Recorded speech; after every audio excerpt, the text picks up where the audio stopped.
Дозвольте представити вам полковника Lysenko, речника інформаційно-аналітичного центру РНБО України. Dear ladies and gentlemen, we're going to have a press briefing by the spokesperson of the Information and Analytical Center of the National Security and Defense Council of Ukraine, Colonel Andriy Lysenko.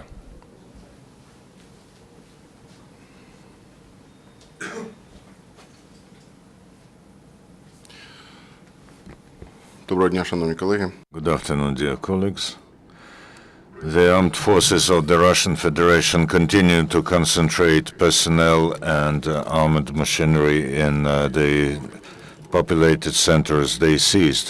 Russian units were spotted in Donetsk, Mrosivka, Starobesheva, Guselchikovo, Novozovsk, and Markino, Donetsk region, in Pobeda, Novosvitlivka, Khrushchevata of Luhansk region, and in Luhansk proper. During the day, Ukrainian military have 22 times exchanged fire with enemy in the vicinity of 11 settlements: Georgievka, Lutugina, Marivka, Verhunsky Razir, Shishkovo, Verkhnotoretsky, Adrianople, Zhote, Tunenki, Lenino, Pobeda, and the Donetsk airport. Yesterday night, in the vicinity of Rozdolne, Vasilivka, and Starolaspa, there were fierce battles between the National Guards of Ukraine and the invaders. The National Guards were shelled upon from enemy artillery and Grad batteries. The Ukrainian military have repelled 3 attacks of the enemy. 9 National Guardsmen were wounded, 1 was killed. Tonight, a treacherous attack of Russians took place next to the settlement of Rozdolne by the bridge over the river Kalmius. 4 lorries with white banners and inscriptions "Children" came to the road checkpoint. However, armed men jumped up of those lorries and started to fire at Ukrainian military.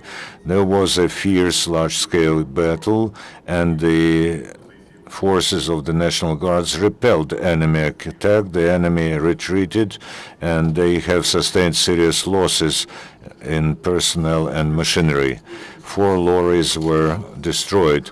The Russian military fired from Grad batteries in the direction of the city Komsomolsk, Donetsk region. Yesterday at 7:30 p.m., the border patrol next to the settlement Bezemene, Novozovsky district, Donetsk region, have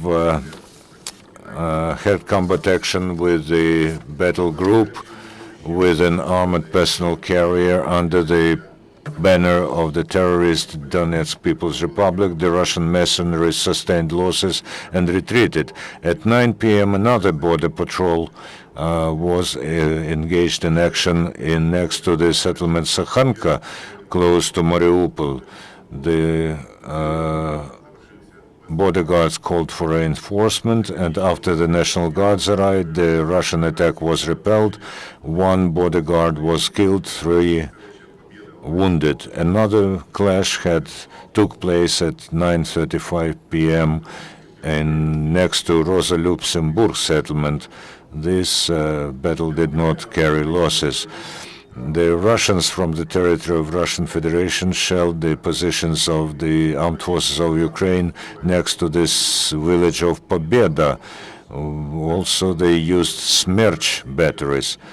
In order to provide to deliveries for the terrorists and armed forces of Russia on the territory of Ukraine, the Russian side uses the lorries of the so-called humanitarian convoy. Yesterday night, 4 lorries of painted white, crossed the border of Ukraine and came back in an hour. This is not the first case when they illegally crossed the Ukrainian border, accompanied by the guards.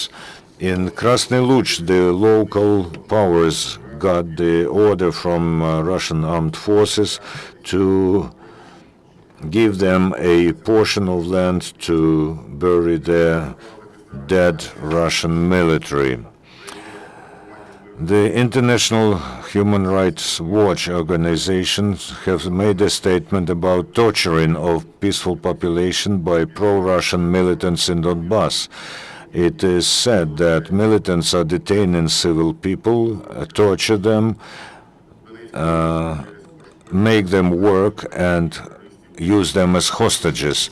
In Donetsk region, because of the damage inflicted by combat actions of terrorists, 130 settlements and populated centers are without electric energy. Entirely without energy are Ясинувата, Вуглегірськ, and Грабари. Дебальцево, Амбросівка, Кучаївськ, Харцівськ, Горлівка, Іловайськ, Зугрес are partially without electricity. However, there are repairs of the infrastructure in spite of the situation and threats by militants. In Donetsk, partially the water supply was restored, and in some residential blocks, the electricity supply is restored. Water supply was restored to the residents of the Kiev district of Donetsk, and electricity supply to Gladkivka and Ivanivka residential blocks and Привокзальный.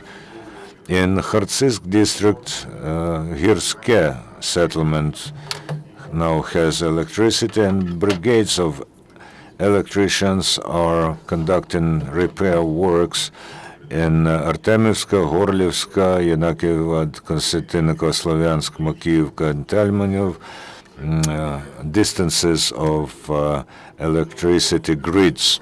In Novozovsk, the terrorists robbed local bank affiliates. Because of this, social payments are stopped in the city. There's a deficit of foodstuff and the rise in prices for the remnants. The state treasury bodies are working again in 14 districts and cities of Luhansk region. Post offices and banks have transferred money to the tune of 38.1 million hryvnia to pay for August to less protected families with children, disabled children, and in Lysychansk, Rubizhny, Severodonetsk, and also in some districts like Belovodsk, Belokurakinsky, Kremensky, and so on. In order to provide for the functioning of educational establishments on territories liberated from terrorist groupings, the pyrotechnical units of the State Service and Emergency Situations have checked 100 schools and kindergartens, including 40 establishments in Slavyansk and 60 in Severodonetsk and Lysychansk. With the start of the academic year, the representatives of the emergency service started working in educational establishments in Ukraine, in Donetsk and Luhansk region, in order to explain to kids what to do when they detect explosive devices. The Federal Chancellor of Germany, Angela Merkel, called to immediately settle politically the situation in Ukraine. She said that annexation of Crimea by Russia and current actions of Moscow are aimed at the escalation of situation in Ukraine, are a brutal violation of international law, and testified to the will of the Russian Federation to change the borders and change the after-war order in Europe. Besides, Angela Merkel emphasized that the last news from Ukraine testifies that it is not anymore the internal conflict in Ukraine, but the opposition between Russia and Ukraine. She also said that Russian soldiers have entered the territory of Ukraine, and the violation of international law has to carry after effects, and the actions of Moscow are unacceptable. The EU have developed a conjoint decision about possible new sanctions against Russian Federation, which may be realized over a week. As far as the delivery to Russia of the multi-purpose helicopter carrier Mistral by the government of France, the General Secretary of NATO, Anders Fogh Rasmussen, said that the government of this country should take into account the security situation and the concern of NATO partners. The head of the Foreign Affairs Committee of the U.S. Senate, Robert Menendez, said that the last actions of Russia and Ukraine are a war of Russia against Europe. He said that new sanctions against Russia will be even more felt because Putin should be punished for the intervention to another country. He also said that he addressed the President of the USA with a call to broaden the sanctions against Russian Federation and provide Ukraine with weapons for defense. In the Czech parliament, the oppositional parties put forward a demand to immediately call the extraordinary sitting of the parliament in order to discuss the statement of Prime Minister Bohuslav Sobotka that the official Prague is not ready to sign the new package of sanctions against Russian Federation. Opposition political forces say that this position is unacceptable and damaging for Czech Republic. The Minister of Foreign Affairs of Norway and the European Minister of Norway said that they increase fourfold the financial help to Ukraine to the tune of $25.5 million US and some additional humanitarian help.